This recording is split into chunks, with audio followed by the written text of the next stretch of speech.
Hello everyone, it's SpawnPoiint and welcome back to another video. So I've been using the LG C1 OLED for a little over 9 months now as my main TV, but I wanted to give you my updated thoughts, including what I like, dislike and whether I would still recommend this TV as I did last year.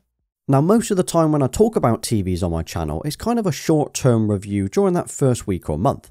But today, after thousands of hours of movies, TV shows and gaming, this is my long-term review, what it's really like to use. Now I've got the 77-inch version here, but what I talk about today will apply to the other sizes too.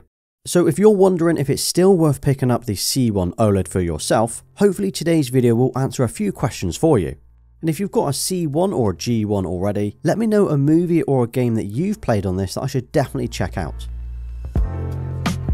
Okay, so first up, let's talk about the picture quality of the LG C1. And even after 9 months of watching it practically every single day, this TV never ceases to amaze me just how good it looks. Whether it's the inky blacks or the vibrant colours, everything I've watched on it just looks incredible. Now I've watched a fair amount of SDR content on here, which looks great. But for me, watching HDR is where it really shows its true colours. I find myself looking for that little HDR or Dolby Vision logo on Netflix and Apple TV, just so I can get the best viewing experience. I usually watch 2 or 3 movies a week on here, plus dozens of hours of TV shows or Netflix series, and I've never been disappointed with the image quality, the black levels, or the brightness. Now my room during the day is pretty dark as there's only one window on the side. For me that's perfect for watching TV during the day, and it also means the brightness of the TV isn't really an issue. I know that some report that OLEDs generally speaking are not as bright as other LED TVs, and I would actually agree with this, but I think it depends on where you're using it. Now in my room, for example, setting my OLED brightness to 100 is just blinding. There's no need for me to even use the full capability here at all. I'll often have the OLED brightness set to around 90, which is enough for me. It also still amazes me just how good the viewing angles are on this TV. Now being able to view the content off center isn't really useful to me, as I do sit straight on, but if you've got seating to the side, this could be a game changer for you.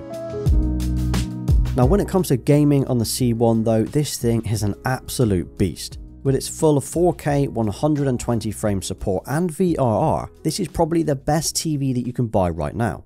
It's got full support for the PlayStation 5 and the Xbox Series X and S, which means every game will run perfectly on it, and it's got HDMI 2.1 support. My PS5 moves between my TV setup and my desk setup, depending on the game that I'm playing or the mood that I'm in. But I reckon I've played 400 hours on the PlayStation 5 on here, and at least that again on the Xbox Series X, especially on Forza. Now that's just me, then my children have their own accounts and they use it to play their own games. So I'd guess this TV has been used for literally thousands of hours of gaming over the last 9 months. And the fact that it supports VRR means it's great for the Xbox Series X and everything runs so silky smooth. I've loved being able to use the little pop-up menu here by pressing the settings button on the remote, and it tells you what frame rate or mode that you're using on the game. This is useful if you want to check if you're running at 60 frames or 120 frames per second.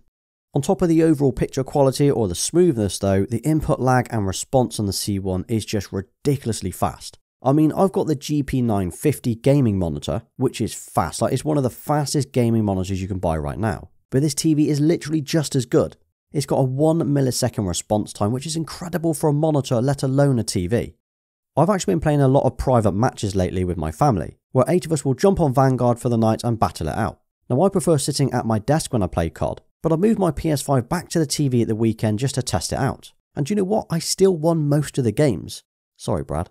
So this to me really proves just how fast and capable this TV is for gaming.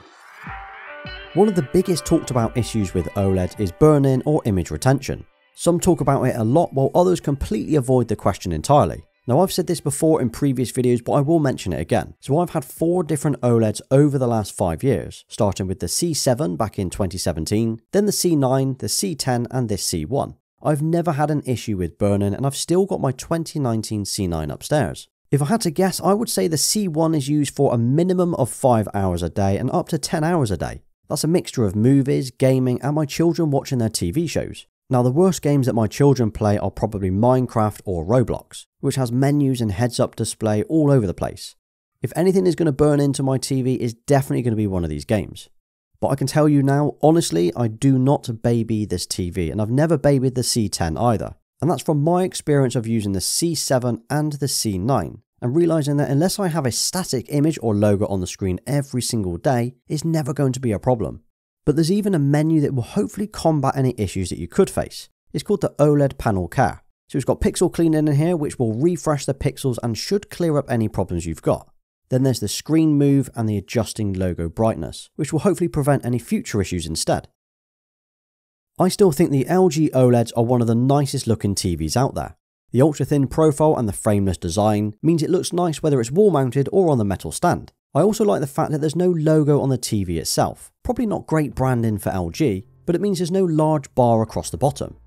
Obviously I've opted to wall mount my TV, but if you wanted to use the tabletop stand instead, this is the metal bar that it comes with.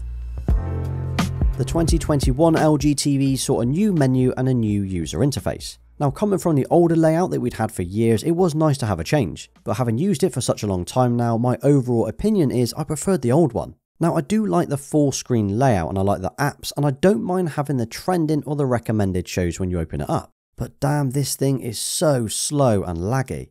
Bringing the menu up and navigating through is just not fluid or smooth at all. My older C9 that I've got upstairs is so much snappier when bringing up the apps or scrolling left and right. Also, every time that I turn the TV on, it defaults to showing this half app layout. Firstly, I don't need this when I turn it on, I just want to jump on the PlayStation 5. And secondly, the fact that this half screen layout exists but cannot be accessed from the menu is pretty strange. But the apps themselves are awesome on here. The fact that this TV supports pretty much everything that I need is incredible. I've got Netflix, Apple TV, Prime, Disney Plus and loads more. And it's so easy to jump between each app. Plus, as the remote control has these few shortcut buttons, it's the quickest way to open the apps. Over the last 9 months, there have been a few software updates that LG have sent out. Most of these have fixed bugs or issues with the TV itself, but one of the earlier updates actually introduced the new Gaming Optimizer mode.